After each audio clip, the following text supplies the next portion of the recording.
just bear that in mind. And yeah, if anyone would like to turn their camera on just to say hello, it's always nice to see you. You can turn them off again for the duration of the meeting, but always nice to welcome people and see the faces that are on the call. I know sometimes it's not possible, so no pressure, but always good to say hello and see you. Excellent, lovely to see you all, and thank you. So you're very welcome.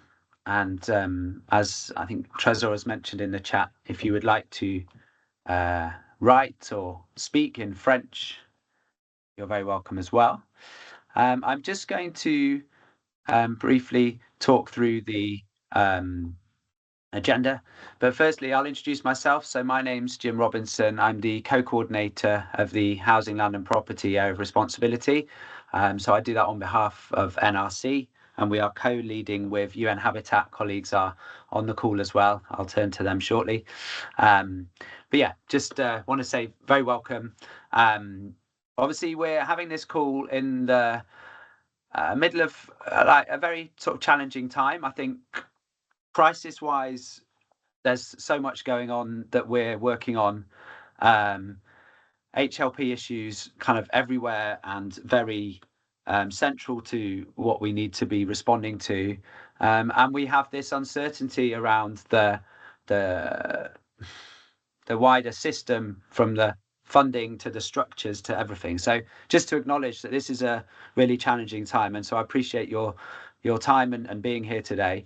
And just to say, always the AoR and myself, Umberta, Eleonora, Trezor, we're open to speak with you if you would like to at any point. I'll put our contact details in the chat just so you have them, but I think most of you do anyway. But yeah, just wanted to acknowledge that we're meeting in a very challenging time, and a time where there's lots of uncertainty and change. So I think that does shape a bit the context in which we have the discussions we have, but it also feels like a really important time to be able to also focus on the things that matter, and the key role that addressing HLP issues has in making the responses and the interventions we have more effective, better value for money, and making sure that people are facing less protection risks and risks of harm. So I sort of want to start with a kind of strange encouragement that although these are really difficult times, it feels like our work is as important as it ever has been. So just that feels like the context in which we're meeting.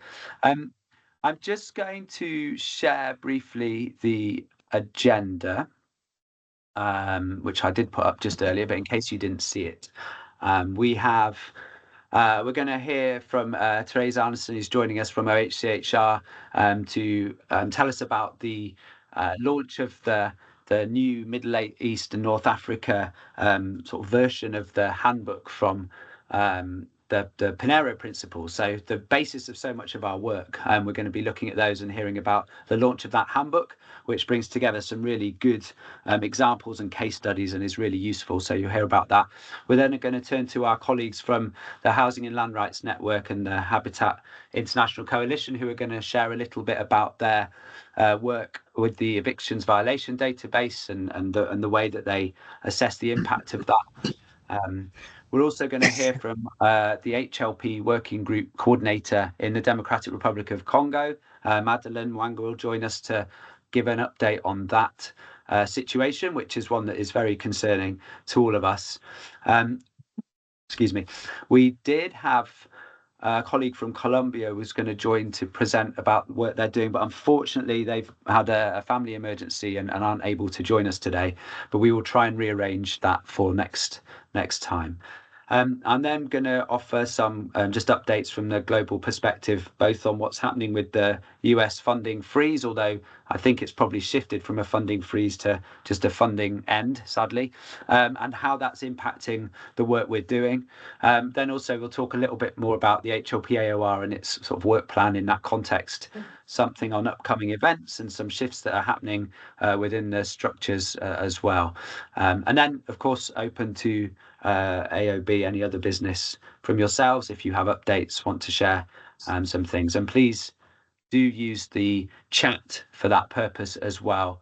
you're very welcome to share links and comments, reflections.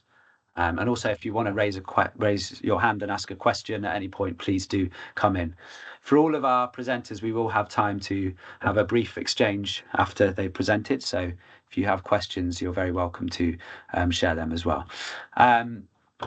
Great. So I think before we move through to the agenda, I want to just turn over to Ombretta from UN Habitat, co-coordinating the HLP AoR. Ombretta, I think you're on. I think I saw you earlier. Yes. Yes, there you are. Good. Thank you, Jim. Can you hear me? Over to you. Yes, we hear you well. Over to you. Yeah. Thank you, Jim, and good afternoon or good morning, good evening to everyone. So thank you for joining this meeting, and I echo Jim's introductory remark in saying it's a challenging time, but probably even more relevant for HLP, and I think to also see how we can do things differently and still remain impactful. And this will be very crucial, and probably, as one of the AoR with and coordination mechanisms with probably least funding, we are somehow maybe differently impacted, or we have already worked in ways that will make us perhaps better suited to go forward. And we really hope anyway that, we manage, at different levels to remain relevant and impactful for what the context is. However, today actually I just wanted to inform you that, and I've been co-coordinating with Jim, the AoR, for a while, and but I'm actually moving to a different position still within UN Habitat. And therefore, my colleague Eleonora Francesca Serpi, that many of you met already, will be taking over in the interim the co-coordination role for UN Habitat. And I'll briefly, Eleonora, pass the word to you to say a few words if you want. After that, I will, however, I mean, the work of the HLP AoR will still, however, remain in my management line. So I will be continuing supporting and advocating for the importance of housing, land, and property rights, and trying my best to ensure that we try to mobilize funding and provide some coordination, but also technical support to the work of the AoR at the global and country level. So it's not a complete goodbye, it's more of a different way of supporting it. So Eleonora, I don't know if you want to say hi at this point, and then I hand over to you, Jim. Thank you, Ombretta. What to say? It's a pleasure to take up this role, even if in an interim assignment. I've been working with the AoR for a few years now in different capacities, and I look forward to continuing working with you, with Jim, and bringing forward this important agenda. Thank you, and over. Thank you. Over to you, Jim. Great. Well, thank you. And just to acknowledge the input you've had, Ombretta. Really appreciate your work with the AoR, and I'm really pleased that it's not a full-on goodbye. It's just a slight change in how we work with you. And of course, we are hoping for even more HLP engagement for you and Habitat because of your ability to advocate and shape things even more. So we appreciate that, and thank you, Eleonora, for your work you're going to do with us and carry on doing. So really looking forward to working with you. But thanks, Ombretta, so much for all your inputs, and really value all that you bring to the sector, and look forward to having you as a hopefully very active participant within our working area. Thank you.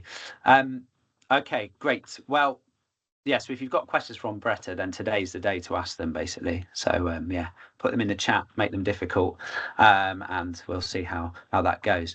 But yes, so with the agenda, we will move on to start looking at our sort of more substantive elements, and we have 3 areas we're going to look at first. And I'm pleased to hand over to Teresa from OHCHR, to introduce the new version of the Pinheiro Handbook, specifically looking at the Middle East and North Africa. So Teresa, over to you.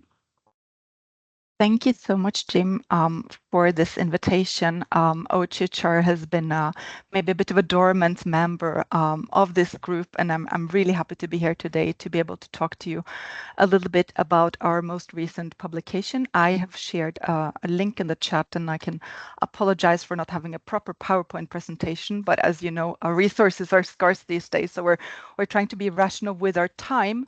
And I did want to say that this handbook is really the fruit of the work of many of you in this group, and this is just the beginning. It's a tool, so we're looking forward to take this work forward, but with you. As HLP practitioners, I'm just working under the assumption that you all you're acquainted with the Pinheiro principles.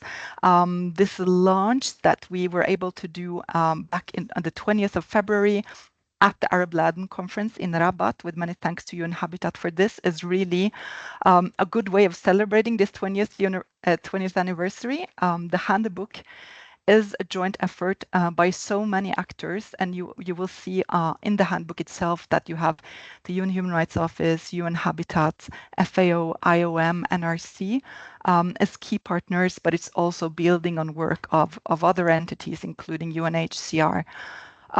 So this handbook is, in fact, as Jim mentioned, it's a regional adaptation of the 2007 Global Handbook on the Pinheiro Principles. And as Pinheiro likes to say, he sends his greetings. He's really excited that we're getting this work back to the ground, back to consult with you guys, back to discuss with you guys about, how to take this work forward and improve it, given the multiple challenges that we are facing.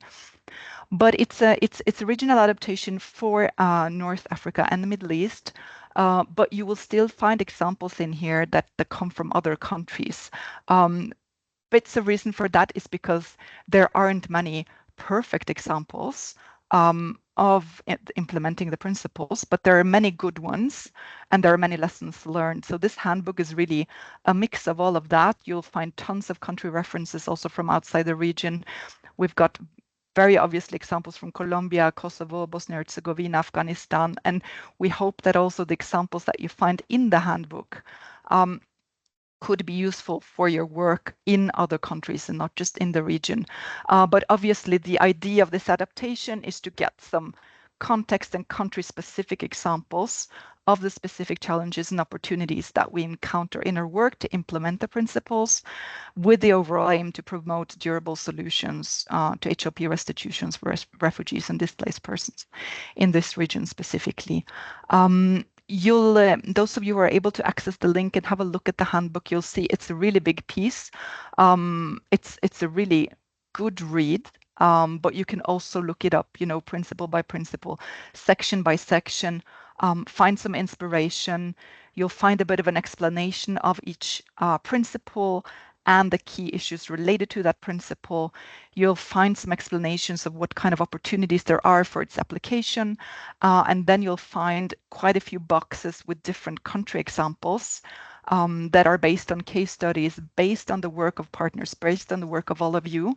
And then it also has a bit of a frequently asked questions part that takes you back to the basis, what is this, what is that, how does this apply?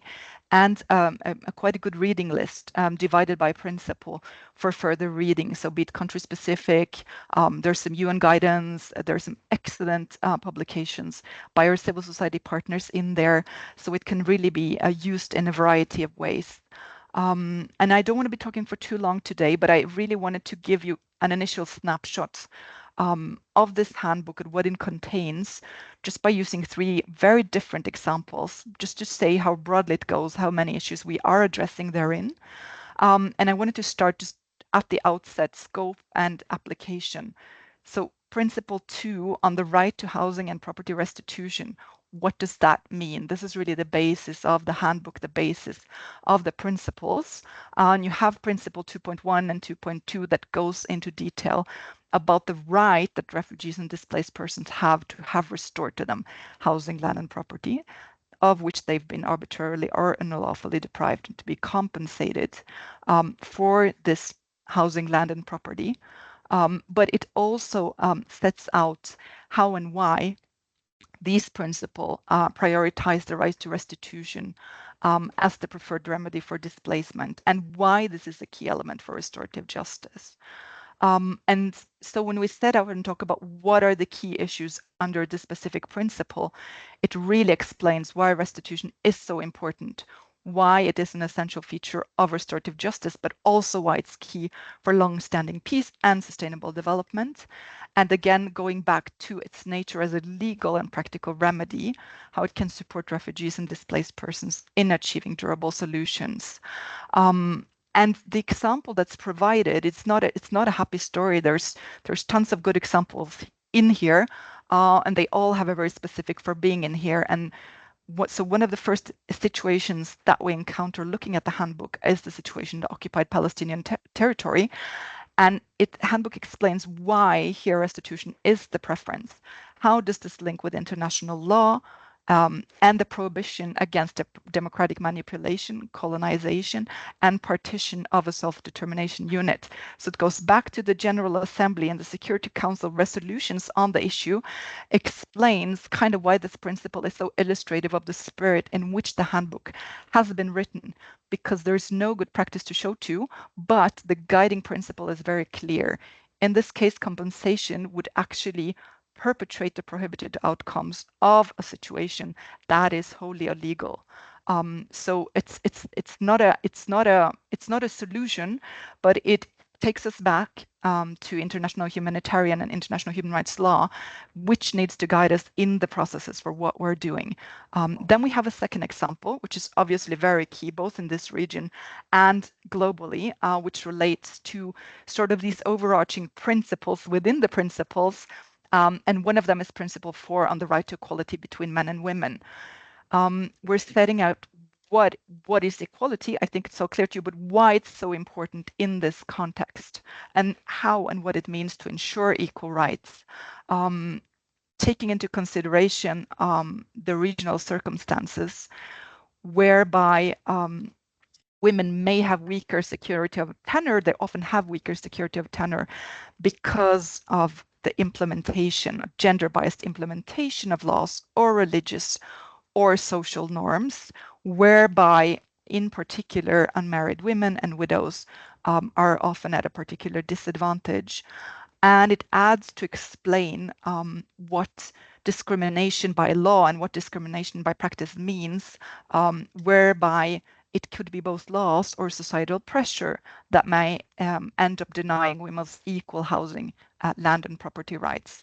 And then it also goes on to talk about why registration is so important and what the implications are when this is just done in the name of the head of the household, which is very often a male. The example provided herein is from Tunisia, and it shows it's really reflective of the discussions we had when we sat down to finalize the handbook, going through all the materials we had. And some of my colleagues were asking, but why are you providing examples from a decade back, 5 years back, 15 years back? So much has happened.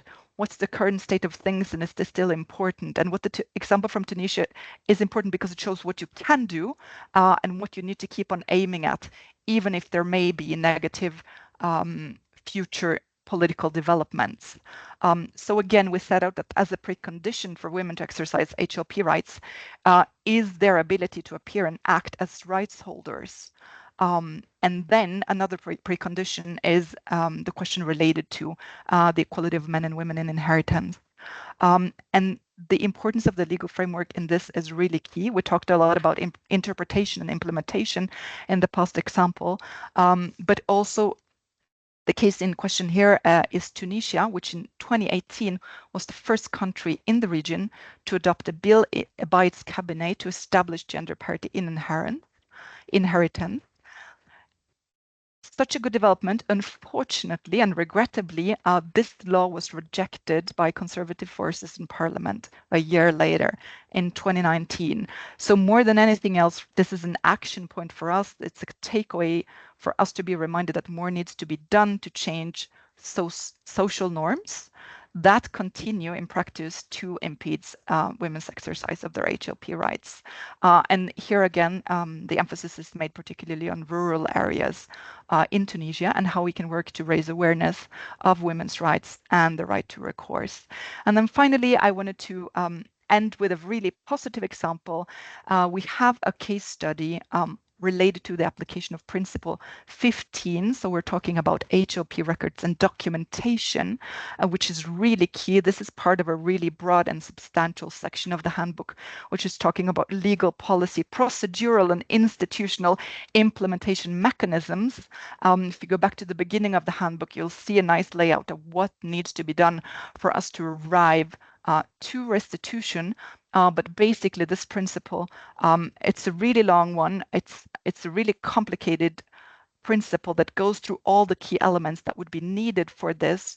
We're talking about how we need a cadastral system to be part of any restitution program, how important it is to have a judicial or a quasi-judicial or an administrative or customary pronouncement about the rightful ownership of HLP, which is also accompanied by measures to ensure that registration and demarcation is really undertaken.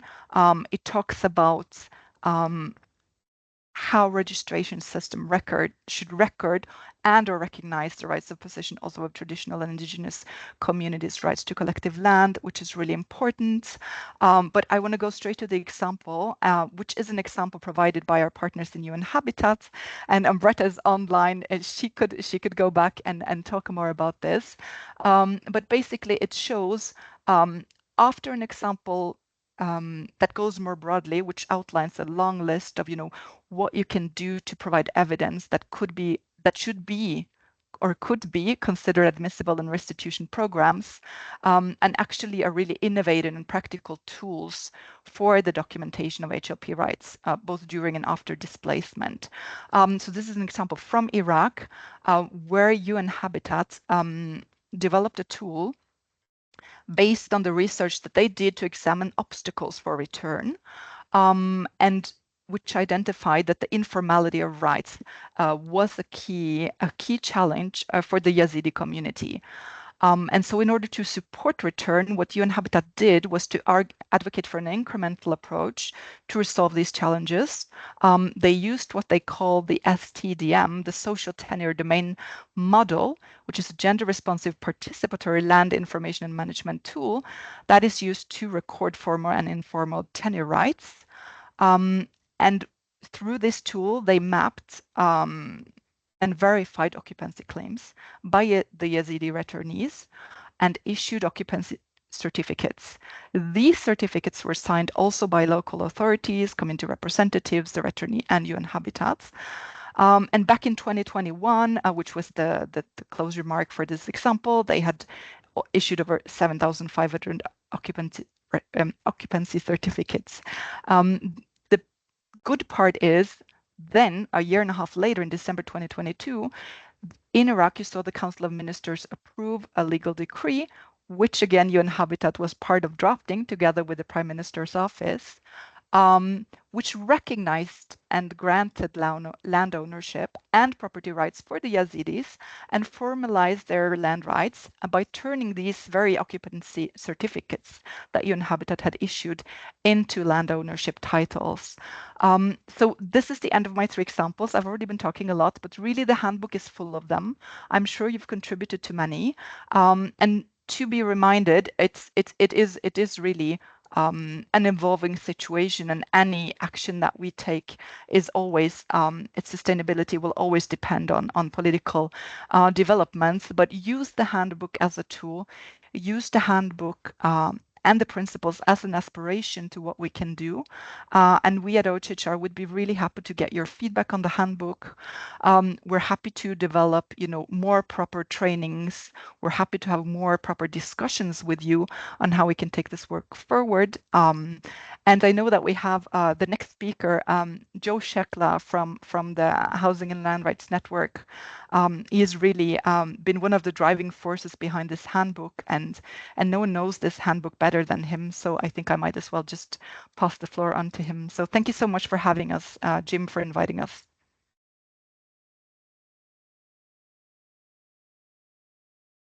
Thank you, Therese. Thank you for coming. And please, yes, do check out the handbook. It's in Arabic and English.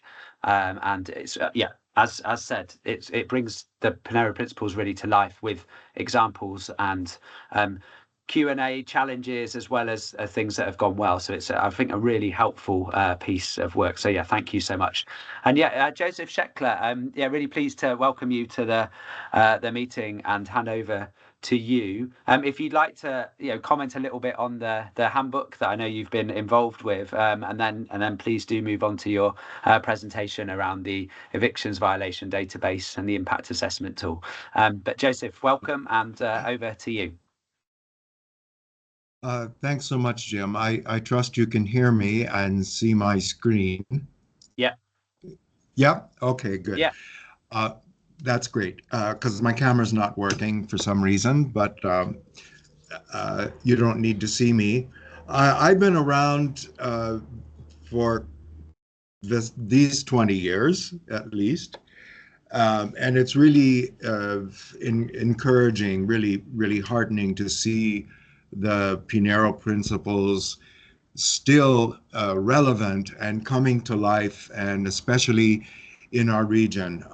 While we're looking for, and I'm speaking of the Near East, North Africa region, while we're looking for good practice examples, we're also quite encouraged, in fact, inspired by other regions that have taken regional approaches to restitution of housing, land, and property rights.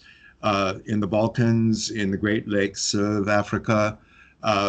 Okay, none of these are absolutely perfect examples, but they are very encouraging to sort of inspire regional thinking. What we've done over the last almost 20 years, in fact, what I'm going to share with you is the violation database that is now 19 years old. It'll be 20 years old next year. And in 2006, we began to devise a way to respond to Habitat International Coalition members' request and need for some kind of monitoring of forced evictions in particular. And the violation database, I'm just waiting for it to come up here. The server here is, I'm in Cyprus at the moment, so speaking from a hotel room. The violation database was developed back in 2006 to record violations of housing and land rights in particular everywhere in the world. And in addition to forced evictions, which was a subject very much of the last periodic meeting of this group, we've also been focusing on dispossession, that is dispossession of housing, land and property, of destruction of housing, land and property, and also of violations that arise from privatization. And this is a especially northern issue where the privatization of social housing has very much affected people, creating rent refugees across the former social housing in many countries. And in 2021, this has evolved also, where we developed a methodology for recording cases that involve environmental hazards and, of course, climate change. So these are the 5 categories of violations that we're recording. And in the violation database, I just want to give you a glimpse from the website itself. If you were to report a case, this is the form that would appear. This is very much a public database. It's the only one of its kind that I know of. We have worked, of course, with the Center on Housing Rights and Eviction years ago.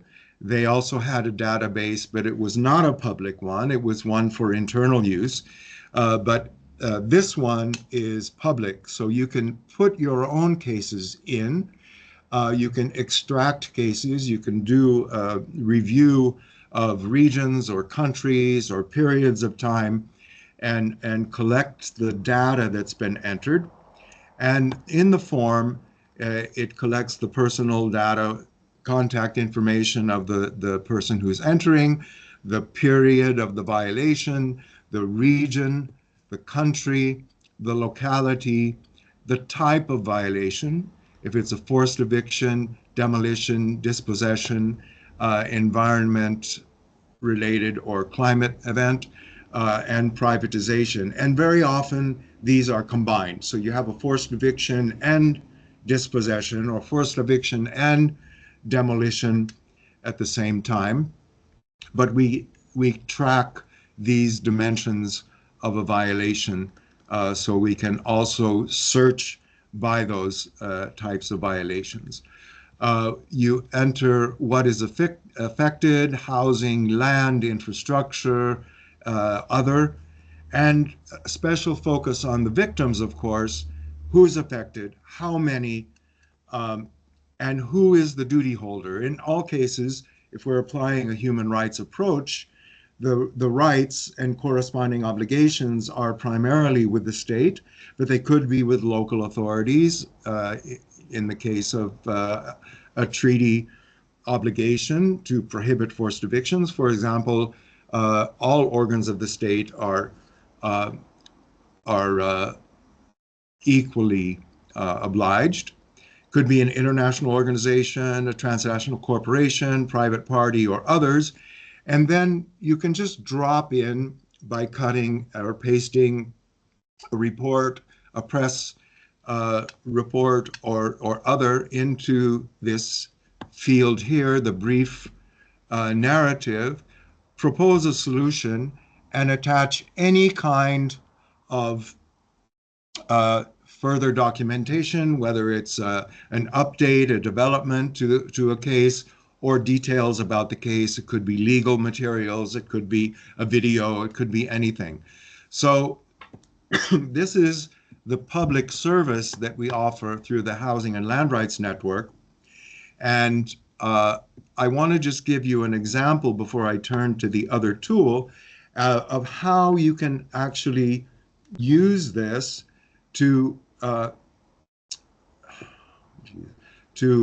search. And if we were to take a country, let's see, go to search and take a country from the year 2000, for example, and let's take, Democratic Republic of Congo, since that's going to be the next presentation. And we do, of course, have very recent violations entered there. You choose the country, the time frame, and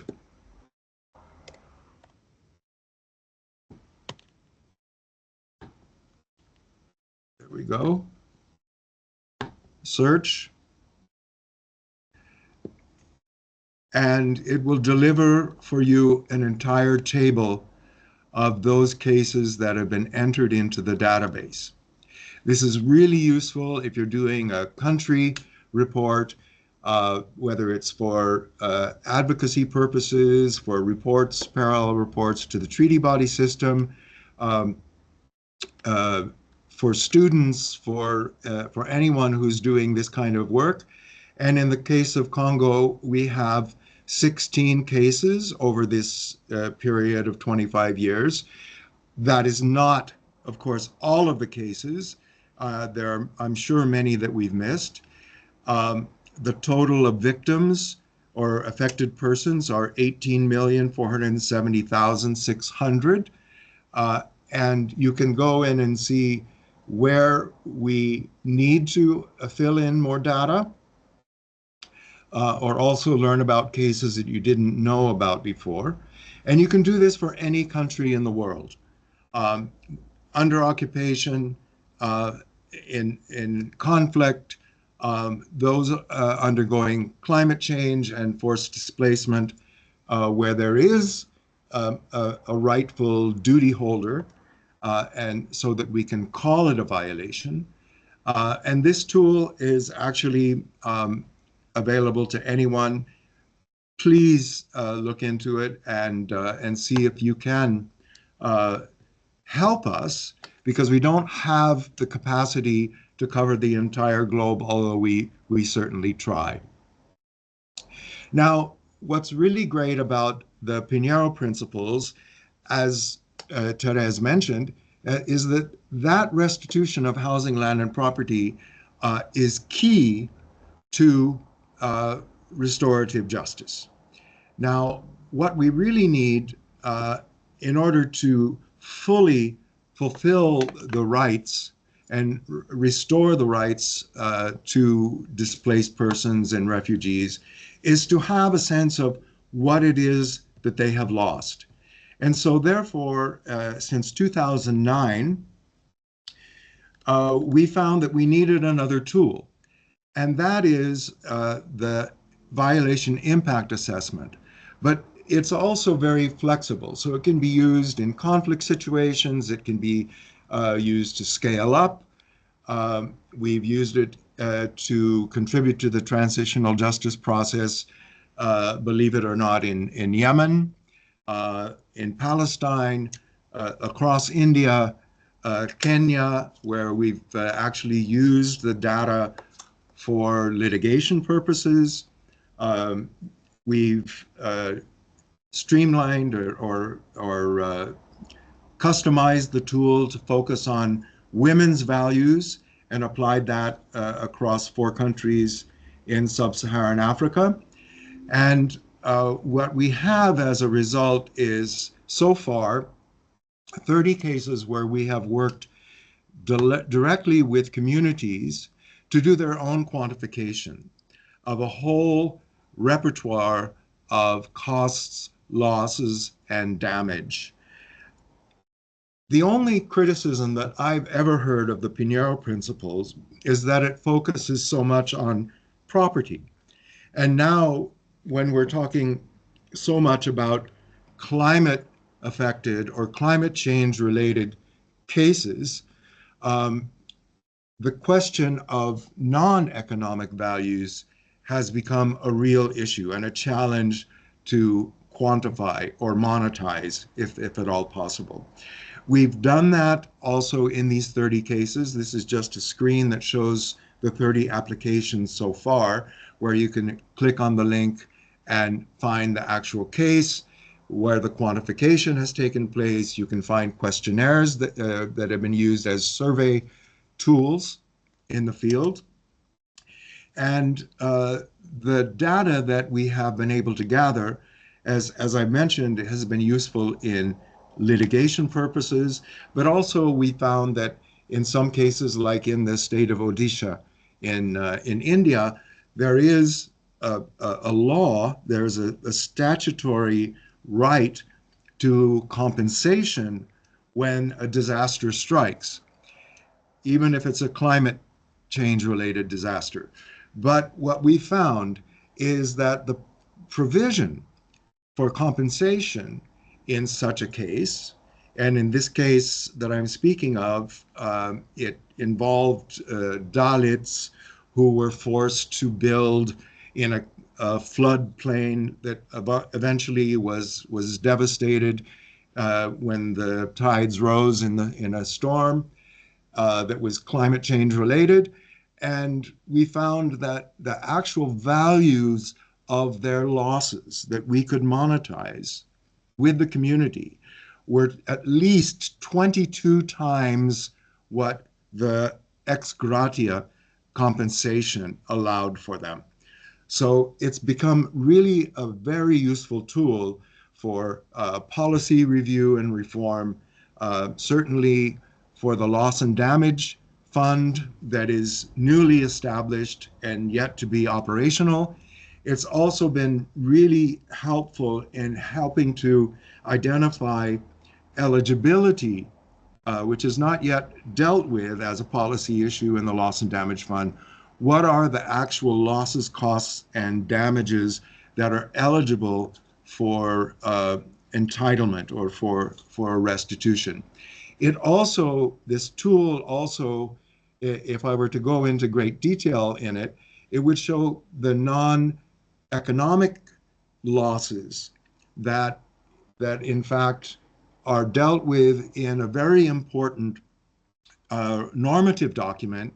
And I've spoken about this before with this group, and that is the Remedy and Reparations Framework in UN General Assembly Resolution 60, Session 60/147 of 2006, which also identifies restoration of reputation, of promises of non-recognition, issues and values that are not necessarily economically or monetarily identifiable, but this evolution of the norms that we're dealing with now, that is ongoing and that we try to contribute to, is really useful as guidelines for us to quantify what are the costs, losses, and damages in the case of a violation, whether it's an eviction, demolition, or in the case of resettlement as required in slow onset or extreme events in the context of climate change. So given this versatility of the tool, we're looking forward also to working with you and communities and anyone who is also similarly concerned to really provide the granular detail that we need for restorative justice, to have restitution of housing, land, and property rights for those who have been displaced, forcibly evicted, including refugees crossing borders, but also those non-economic values that are so tricky and elusive, and also to make sure that the communities themselves have their voice, that they are the ones identifying the values at stake, and that they, by virtue of that involvement, will be the direct beneficiaries of a loss and damage fund or any other ex gratia or human rights-based restitution that we can ensure for those many, many millions of victims. And in our region, and I'm speaking again about Middle East, North Africa, we've been able to identify at this point almost 46 million persons who are entitled to restitution and reparations for violations of their housing, land, and property rights right now. This is about a 38% increase over the last 7 years.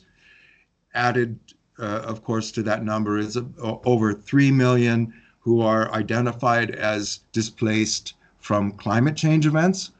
And those numbers are only going to become larger. So it's a big task, and it's going to be bigger, and it's labor intensive, but it's absolutely essential that we have these details when we go into restitution processes. I'm going to stop here, but I hope this whets your appetite to look into the database and to the violation impact or the impact assessment tool. And of course, let us know how we can help in developing these tools for your own use locally. So I thank you. Thank you, Joseph. Thanks so much for sharing. Hang on, let me just, thanks so much for sharing those tools and following on, very relevant in terms of what Therese was introducing with the handbook and seeing some of the application of those principles. I thought we would pause for a moment to see if there are any questions or comments. I see in the chat from Pedro. Did you want to ask your question to Joseph? If not, I can easily read it out in case you're here. I can repeat it. Thanks, Jim, and thanks, Joseph, for a very, very interesting presentation. I was not aware of this database, so confessing here the ignorance. I wonder what if it captures also, let's say, group level evictions, because those would be potentially very relevant using the database to devise, let's say, mid longer term solutions, pathways and cycles, precisely more often than not where solutions are pretty much predicated on housing, land and property, including on mechanisms of restitution of some sort.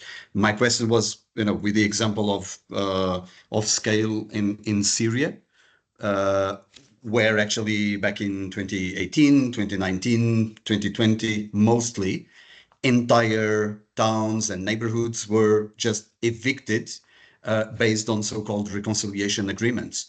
Would these situations fit into the database? And how, and second question, what's the methodology to assert the credibility of the claim underpinned by each situation? Thank you. Over to you.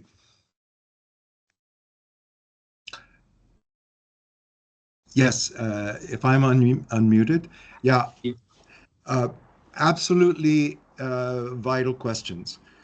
Yes, the methodology that we use in most cases is to select a purposive sample of respondents. If it's a community, a whole community that has been uprooted, for example, where it's not always possible, given the resources and the human resources available, to actually, or even the will of the entire community to go into the details of the cost, losses, and damage. So we've been focusing on usually purposive samples that we can reliably, arguably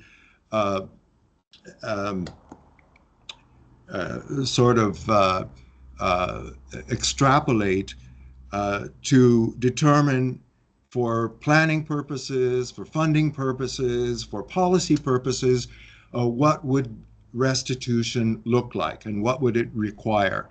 The economic and monetary dimensions, as well as the other dimensions, including those that are linked to the transitional justice process, which is a restorative justice set of processes that proffer examples or reform of policies and, as I mentioned, guarantees of non-repetition. We also have within the methodology, and this requires a longer-term relationship with the community, an assessment of not just the short-term, but also the longer-term change in cost, losses, and damage, where very often we might have a community that, for whatever reason, is lodged in some kind of temporary housing, but we know that temporary housing very often becomes permanent. And that has been found in the cases where we've applied this methodology in, for example, the post-tsunami reconstruction, that cost losses and damages still accumulate in the longer term because the initial restitution or the resettlement actually did not live up to the obligation of the state to ensure the continuous improvement of living conditions. On the contrary, people have become poorer over time. So it's always a question of the human and other resources available, but here we have purposive examples that we can use to extrapolate a broader picture, but also it's very important that we have the ability to keep a relationship and to see these communities through the longer term. Right. Thank you, Joseph. Thank you. Cheers. And I see a thumbs up from Pedro. So yes, excellent. Thank you. Yeah, brief moment for any other reflections, either on the Pinheiro Principles MENA Handbook or the presentation from Joseph on the Housing and Land Rights Violations Database. You're welcome to also use the chat if you would like to comment. If there are no other questions or comments, we can move on. Okay.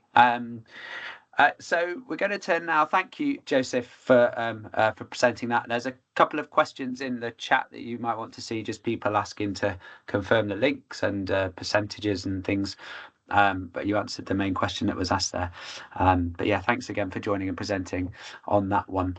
Okay, we're going to turn now to the operational side a little bit, looking at Democratic Republic of Congo, where, as you know, there's been a real crisis in the last weeks that has kind of built on existing difficulties and challenges. And we have joining with us our HLP Working Group Coordinator, Madeleine Mwanga, and I'm going to pass over to Trésor to introduce this section. Trésor, over to you. Thank you, Jim. So we have Madeleine who will be facilitating this presentation. So she will give us the update on the current situation in the Democratic Republic of Congo. So you may already heard about what is happening, especially the M23 rebel group. So Madeleine will be providing us an update on what is happening there. So she will present in French, but but her presentation is in English, and I will be putting the translation in English in the chat. So anytime if you have any question in English, please feel free to ask. Thank you. Madeleine, la parole est à toi. Oui, merci beaucoup, Trésor. Bonjour tout le monde. Donc voilà, je suis Madeleine Muganza. Je fais la coordination nationale du groupe de travail LTP au niveau de la RDC. Est-ce que tu peux partager ton écran pour que j'avance avec? Oui, merci beaucoup. Voilà. Comme c'est en anglais, je vais partir vite. Le contexte, c'est que fin janvier, début février, il y a eu la prise de la ville de Goma, ce qui a conduit à une extension de la zone d'occupation du M23.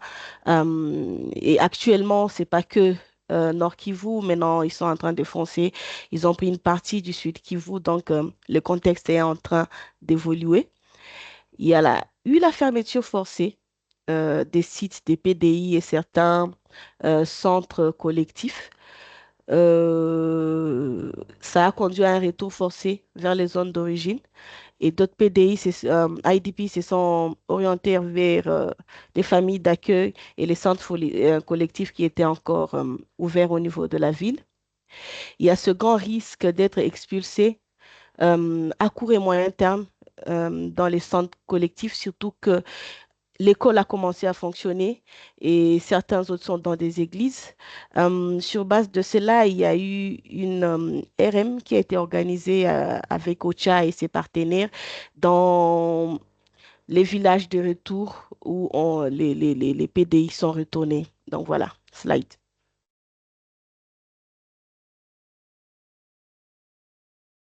Le constat à la suite, c'est que dans la ville de Goma, il y a une forte promiscuité dans les sites, plutôt dans les centres collectifs et bien sûr dans les familles d'accueil.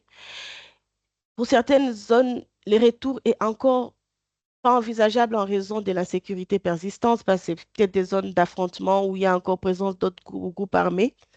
Il y a cette menace d'expulsion qui pèse sur les PDI.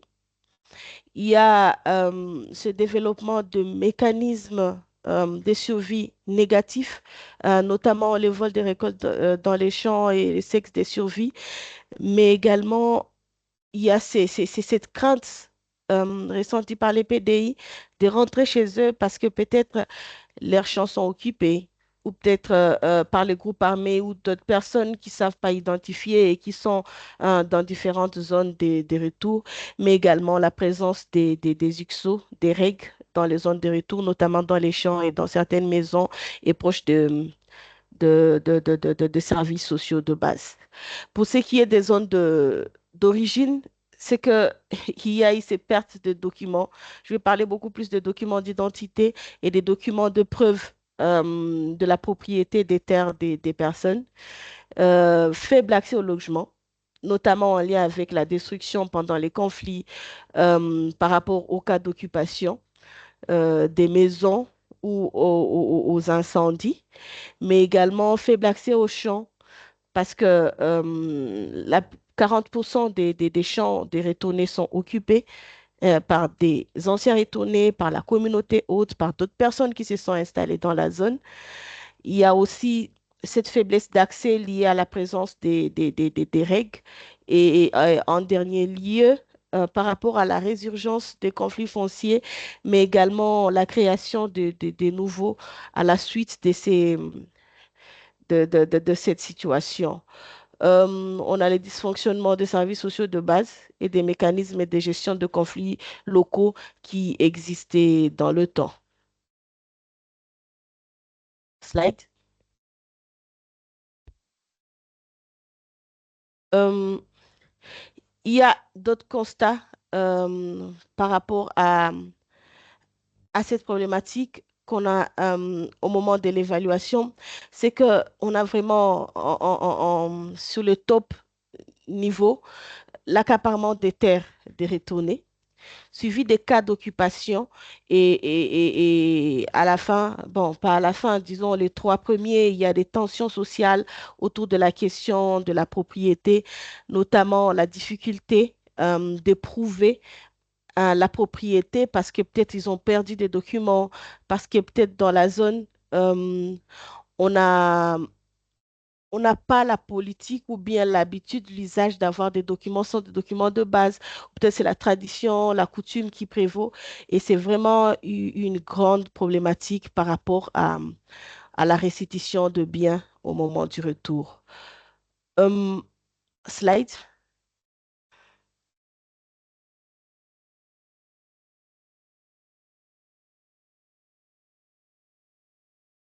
Peut-être ce que je peux ajouter par rapport aux différents problèmes LTP identifiés, c'est que selon différents axes de retour, le problème varie. Parfois, c'est plus, parfois, c'est moins. Ça dépend du contexte de la zone. Ça dépend du pourcentage d'occupation, si on peut dire ça.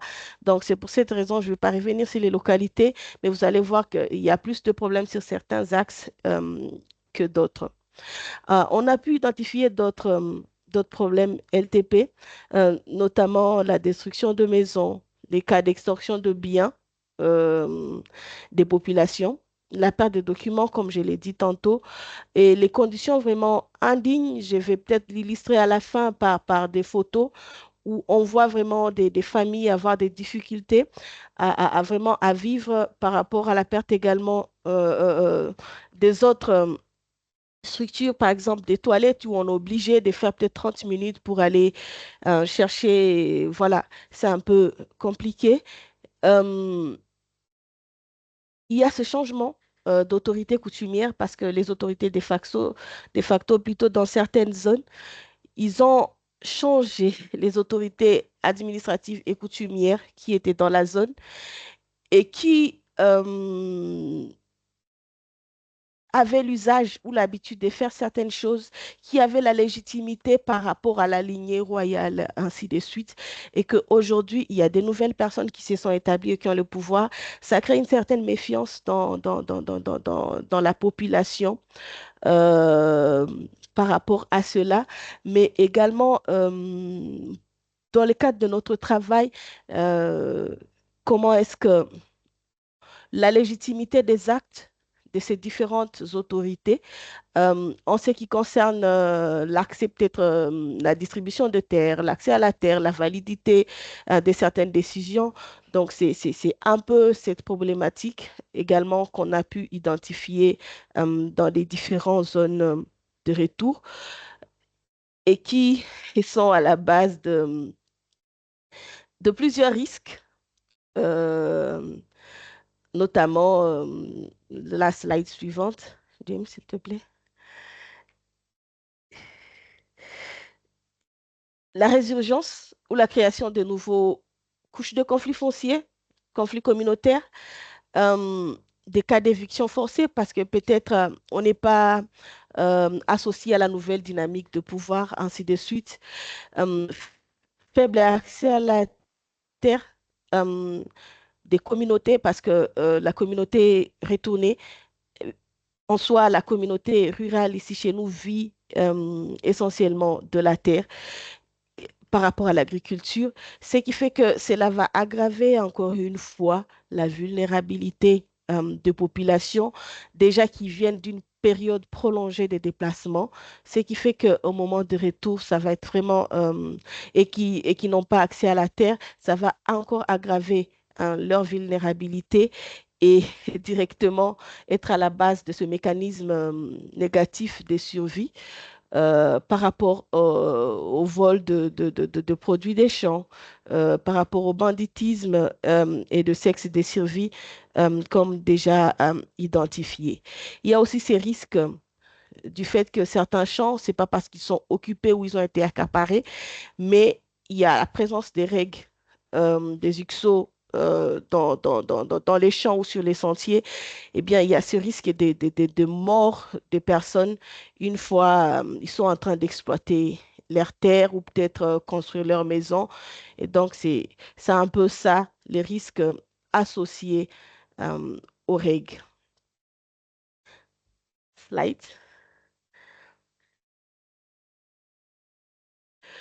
Euh, on a ce grand défi, j'en ai parlé plus tôt, le changement, pas partout, mais le changement des autorités coutumières, pardon, à la base peut-être d'anciens fonctionnements de, de, de mécanismes locaux, notamment gestion de conflits, euh, octroi des terres, la légitimité, cette faiblesse dans la confiance, c'est un grand défi.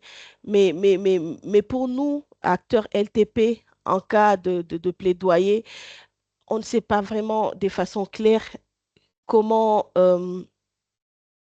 comment remonter les plaidoyers auprès des acteurs, plutôt auprès des autorités avec qui discuter, un interlocuteur avéré et peut-être auprès de qui on va relever les problèmes LTP des communautés en ce qui concerne la restitution de droits des populations. Mais également la difficulté pour les retourner d'entamer des revendications pour des craintes euh, des, des, des, des, des représailles parce qu'il s'est développé une justice vraiment compliquée où de moindres problèmes sont réglés avec des coups de balle. Alors parfois on est frustré, mais on ne sait pas comment relever parce qu'on a peur. Euh, il y a cette grande difficulté de financement du secteur LTP en RDC, où les acteurs n'ont pas la capacité d'accompagner la réponse dans les terrains, mais également le fait que d'autres secteurs qui ont un lien avec la terre, notamment Abri, LFS, WOSH. Abri, c'est bon, c'est une exception, on a bien évolué dans les discussions, mais qui évolue seul sur le terrain et parfois au moment de la réponse sont à la base également d'autres couches de conflits. Slide.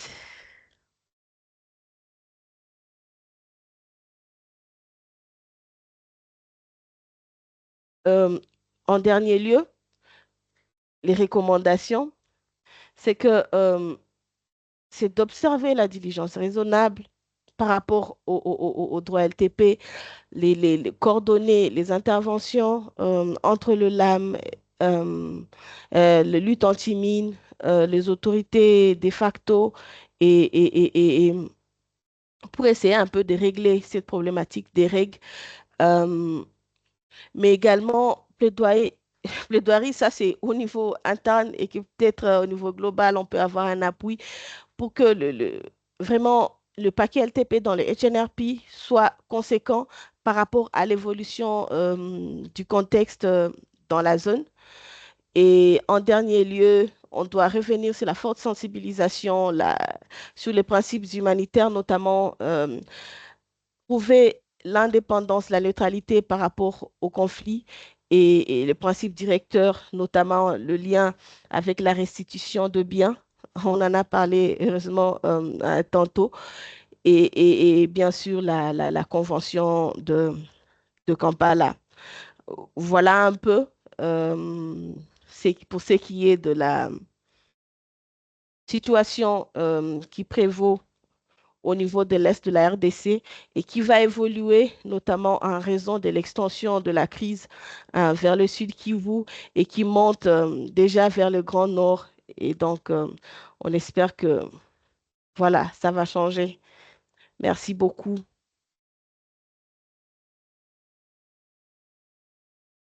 Ah, les fameuses photos. Oui, j'allais oublier la dernière partie. Vous voyez déjà à gauche, c'était la situation des sites en décembre 2023. Et au 19 février 2026, à droite, après la fermeture brusque et violente des sites, où on voit vraiment les sites de PDI. Là, c'est un des sites qui s'est trouvé à Goma, qui actuellement est vide, démantelé, en urgence, dans un espace de 2 jours, tout a été parti. Donc, c'est un peu ça. Slide.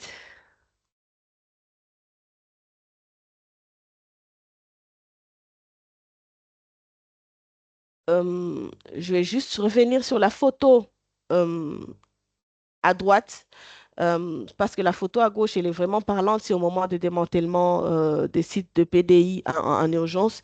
Mais à droite, on voit déjà dans la cité de Saké un XO clair et net sur la route où moi-même j'ai failli marcher dessus. On a dit attention, là, il y a un obus voilà. Donc, c'est vraiment compliqué par rapport à ces situations de règles dans les zones de retour. Slide.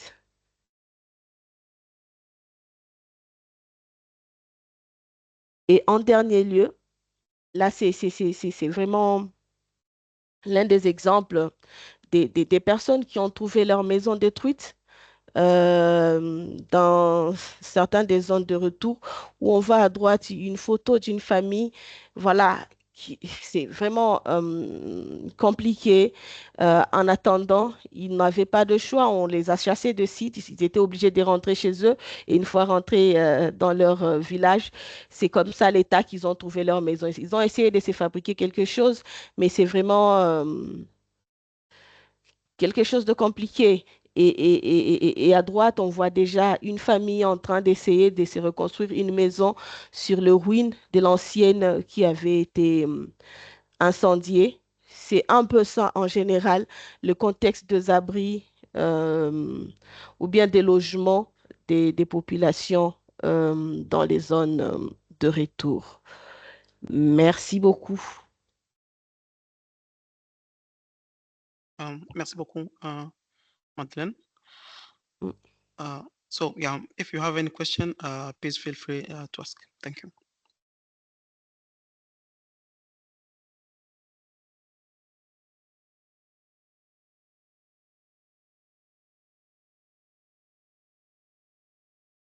I have a question. Thank you, Madeleine, for sharing. I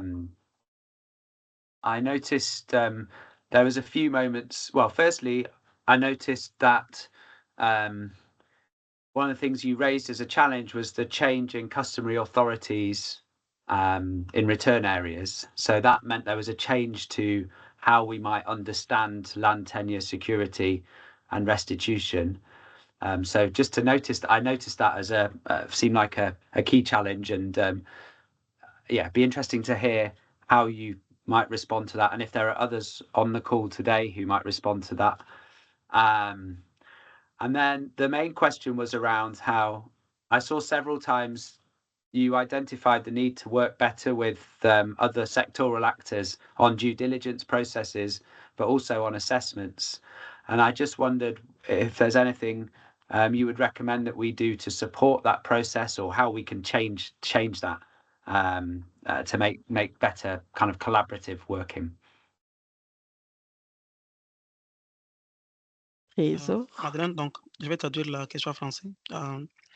Donc, Jim a dit qu'il a noté que dans ta présentation, tu as noté les changements des nouvelles autorités comme une difficulté. Alors, lui aimerait savoir en fait dans quelle mesure cela pose une difficulté. La deuxième question, c'était aussi que tu as mentionné qu'il y a une difficulté à travailler avec d'autres clusters, notamment par exemple dans les évaluations et tout ça. Et lui, il aimerait savoir s'il y a quelque chose qui peut se faire au niveau global pour que le cluster arrive à bien collaborer avec les HLP. Merci. Oui, merci beaucoup. Pour la première question, c'est un peu, si je peux revenir dans l'histoire, les terres des communautés locales sont gérées par la coutume et je vais dire par les anciens rois, les Moamis, la lignée et les royales de certains chefs de groupement, ainsi de suite jusqu'à la plus petite cellule qui est le village, dans le village, le groupement, la chefferie, ainsi de suite. Donc, au moment actuel, dans certaines zones de retour, certaines autorités coutumières ont été destituées de leurs fonctions. Et on en a mis de nouvelles, qui peut-être ne connaissent pas l'usage plutôt de comment est-ce qu'on gère les questions foncières. Ça, c'est un premier point. Deuxièmement, la manière de gérer le conflit. Troisièmement, la confiance de la communauté locale. Et en dernier lieu, la légitimité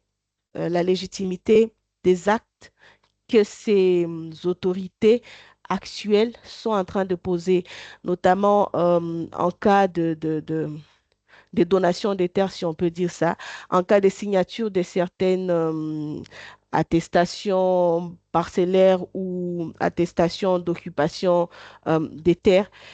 Donc, c'est l'issue de tous les actes qu'ils peuvent poser actuellement qui constitue un peu un problème. Mais également, la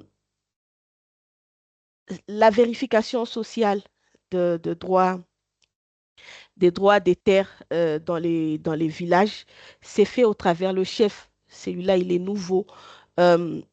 Comment discuter avec lui et prouver que oui, le fait qu'il accepte que telle personne,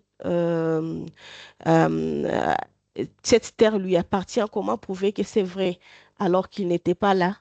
Il fait pas partie de la zone. Donc, c'est un peu tout tout ça autour qui pose un souci, mais également, est-ce que c'est lui la vraie autorité parce qu'il y a un certain flou dans l'organisation actuellement, peut-être qu'ils sont en train de s'organiser. Donc, il y a ça aussi. C'est une dynamique nouvelle dans la zone et qui nécessite vraiment une certaine sensibilité au moment qu'on aborde les questions.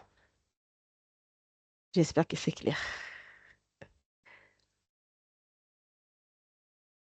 Thank you. Merci beaucoup, Madeleine. And thank you, Trésor, for your translation all through the meeting, actually, and for this particularly as well. If anyone has questions, you're welcome to raise your hand or comment in the chat. And that can be for this particular presentation on DR Congo, as well as other things. We have, let me just check, I think, yes, there might be, yeah, let me just share the relief web page for the HLP working group for DRC in case you want to find out more. And I'm sure Madeleine will be happy to answer questions by email or via me if you have them. So please do follow up. It's a situation we're watching closely and looking at how we can best support. But thank you so much for presenting, Madeleine. Thank you. And again, as I say, any comments, questions, please, you're very welcome.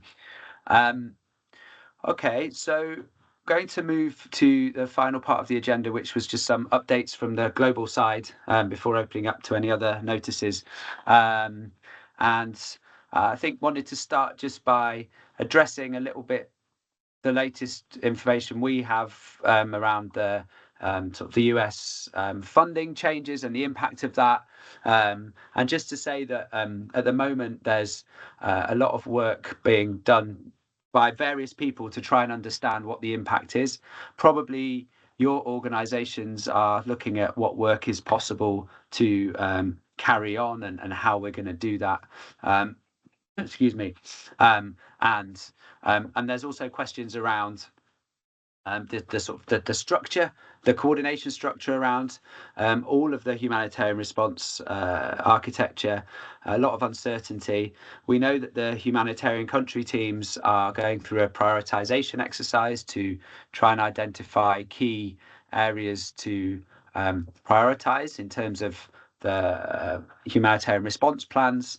There's advocacy work going on, of course, to make sure they are considering all of these, because we know that sometimes the conversation turns to whether or not something is considered life-saving, and we have to keep emphasizing how important HLP is to make sure that any kind of response isn't immediately undermined because people can't stay safely and securely where they are. So we're trying to do what we can there, and we'll be interested to hear how your experiences are on of that. I think, as Ombretta mentioned earlier, as a sector, as an area, HLP actors tend to be quite there's a resilience there because we have to work collaboratively. We have to look to integrate. I know many of you who are coordinators are doing that in a double-hatted way, and so we are used to having to work with less resource. So there is some resilience within the work we do, but I think we're going to more than ever need to look for opportunities for collaboration and integration. And I think that's something we're thinking about in terms of how do we support kind of training and equipping and making sure people are able to do the work they need to do. We hear that there might be some changes to the humanitarian program cycle because there's going to be an impact on the number of people who are still able to work on the information management side of things. A lot of information management officers and support was funded by the US in various ways. So that's going to have a big impact on the data we can gather, on the assessments we can make, on the analysis that is done. So there's going to be a change. And OCHA recognized that and are looking at how to change the system, make it lighter, which of course is something that we've been talking about and wanting for a while. We didn't want it to happen like this, but I'm hoping that it can be a system that will be more easy for us to access and participate in. But I think we have to keep advocating for making sure things don't shrink so much that we are unable to really work as we need to do. So there's also some proposals around various suggestions, rumours, ideas about changing some of the structures. I don't have any proper formal update on that at all, but I do know that everything is being considered. You know, are clusters going to be merged or combined in some way? What's the best way of working? So, yeah, just to say that the conversations we're part of at global level, but also that we hear in other places as well, there's a lot of consideration to what needs to change, what can change, what's going to prioritize. So yeah, these are tough, uncertain times, and we'll be sure to update you whenever we have anything more concrete to say. But I do want to just take a moment and open up in case anyone has experiences of this process changing the way you're working in your countries, if you're seeing an impact on your operations already. It'd be very interesting to hear if you are facing any challenges, or maybe it's slightly too soon to know exactly what those are. But if anyone would like to comment or speak either or chat, you're very welcome to.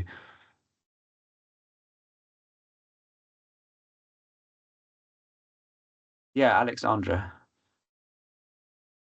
Hi, thanks, Jim. I just wanted to let everybody know that there is an event taking place next week at the Humanitarian Networks and Partnerships Week, where we are going to be highlighting HLP due diligence in humanitarian action.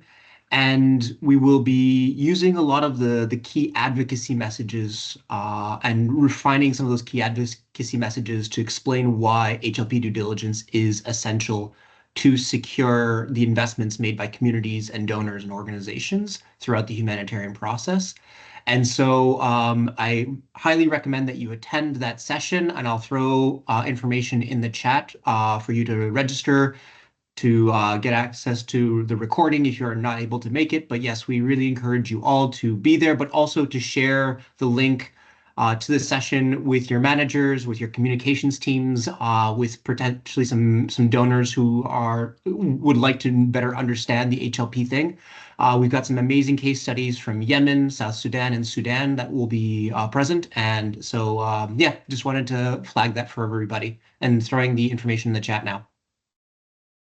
Thanks, Alex. I think I might have already just put some of the information in the chat that you were talking about. But no, it's fine.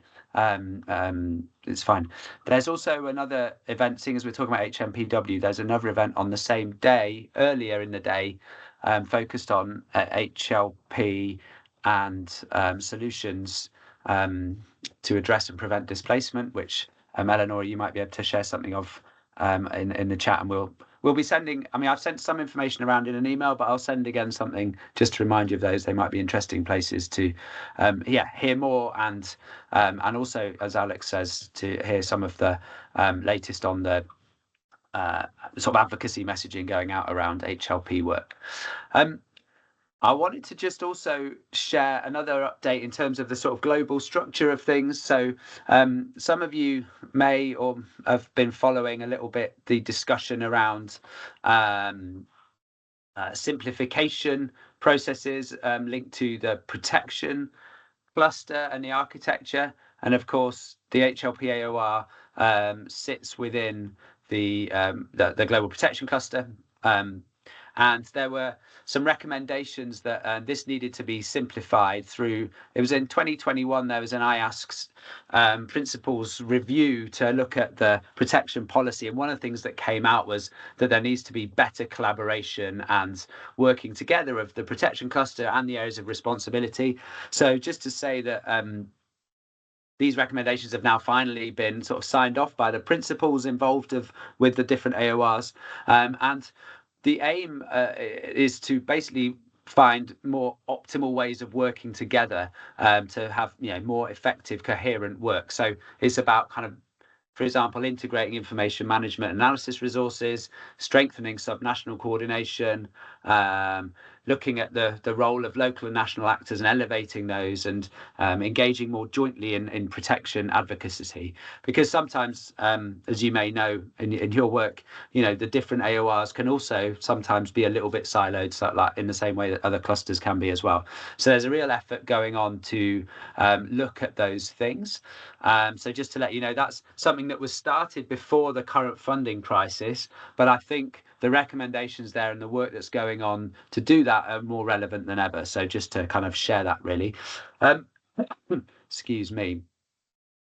Something I also wanted to mention was the HLP AoR's work plan. So for this year, so thinking about what is it we want to do together as an AoR, what are the areas where we might prioritize? Given the changes in the funding and the impact on people's work and the changing structures, we've been a bit light in terms of thinking of pushing this forward. But we really wanted to invite you to complete and have a look at this survey. It's not a long survey, and you can be brief if you like, but we would welcome your inputs. Eleonora, I think you've just put the survey in the chat, haven't you? So that's a focus on 2025 only. We normally do a 2-year process, but we want to look just this year. What are your priorities? Are there things that we can do better, that we can do more of? What capacity and interest do you have to be part of that? And I think that's going to be something that will really help us focus and prioritize what we can do as a global AOR. So we're really committed to helping the country level operations at the moment, trying to make sure we can do all we can to support them in a kind of very changing, fluid environment. But it would also be great to get your thoughts on what else we can be looking at. Where are the priorities for advocacy? What are the key issues we should be looking at? So please, if you could have a look, that would be great. I'll also send that out by email with the minutes as well, just to give you a chance to look at that. And we'll sort of put a deadline of around a month to look at that, so that we can then come back together and focus on what's coming out of there. The last thing I just wanted to mention, I think the last thing, because I know we're coming to the end. I wanted to mention just the updated HLP AoR web pages, because there's been some work done to update those. So thank you again to Trezor and to Eleonora for doing this. But we've changed the layout a little bit. We're in the constraints of the GPC web pages, but we've tried to make these a little bit more accessible and hopefully useful to you. So we now have a kind of overview of the humanitarian responses and the dashboard for that. So you can see the humanitarian needs and response plans. Obviously, this is going to change and need to be updated with what's happening with the US, but you can get a sense of how different countries are financed, what's going on in terms of people in need, people being targeted, and you can filter for all sorts of various things. So do have a look at that. There's also a map to show where there are active HLP coordination mechanisms.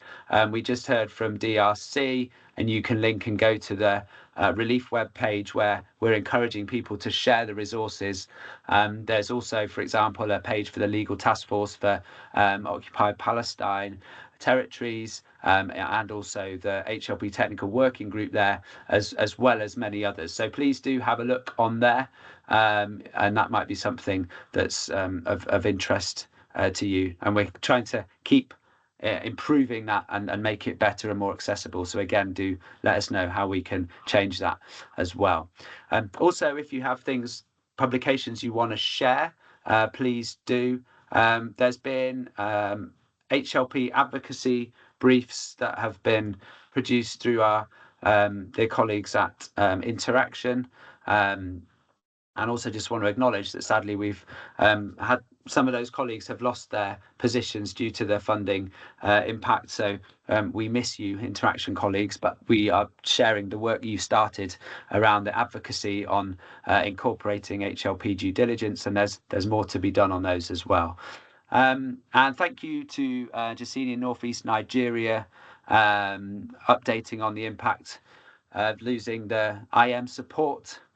And also from Elsa impact and reach, having to lose large amounts of its workforce, which is really sad as well. So sorry to hear that, colleagues, and but thank you for updating. I think we're going to have to really kind of think, restructure and look at how we can get the most out of what we have left, and it's going to require some creative thinking. So look forward to trying to navigate this with you all and seeing what we can come up with. But as we learn more and understand more, we'll try and create more opportunities for that. Okay, so we're just over past, but I want to open up in case anyone wants to make any comments or share anything further just before we finish today. So yeah, over to you, colleagues, if you wanted to give a brief update, make a comment, or offer some feedback or anything, any questions. Hi, Jim. Osman here, jumping in. Hey, Osman. Yes, I think I'm happy with the new website, the updates, the new developments. I think yesterday I was having a training of subnational AoR structures in Somalia. So I clicked and then got very good updates on this, on the figures, which I think helped my presentation. So I think it's a very good development. Maybe looking forward, also we having a mini portal being developed. Unfortunately, earlier on, I informed you guys about it. It has taken us very long. Hopefully, we'll have it concluded by end of this month. I look forward to more interactions with the team, especially Trezor, on how we can have the same portal linked to this global one, so that if someone clicks Somalia, and then the person can as well access the information about Somalia, which has a number of interesting features as well, like eviction data and some of the interventions, which we feel is very, very important. So Trezor, look forward to discussing more on whether you need to guide us on what to include so that it's a bit compatible to the global one. I think that's my feedback. Thank you. Bye-bye. Thank you, Osman. Thanks. That's great to hear that you found it useful, but also good ideas for how we can improve it further and keep linking into things. That's what we want to do. So we're not trying to duplicate. We want to know where there's things out there, how we can link. And we're encouraging all country operations to, if you can, develop a relief web page, and Trezor is around to help support that process. So please, let's do that, because it's a great way to make sure we're sharing information and accessible to those.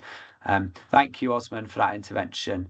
Anyone else like to come in before we close?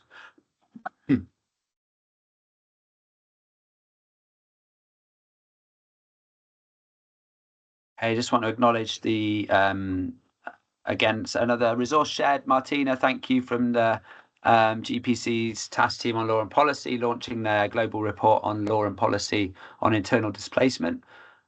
Great. Thank you for sharing that. Maybe we can hear a bit of an update on that at the next call. That would be interesting.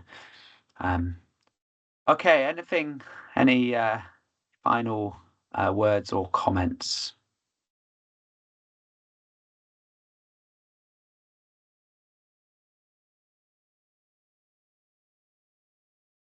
Okay, good. Well, thank you for joining. And if you want to put your camera on and wave by, that'd be always very nice. And we will be sharing just some updates for upcoming events and things, and the survey.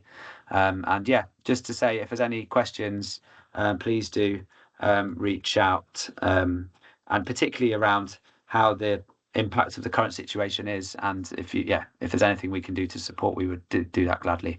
But yeah, thanks for joining, and look forward to being in touch and keeping working together.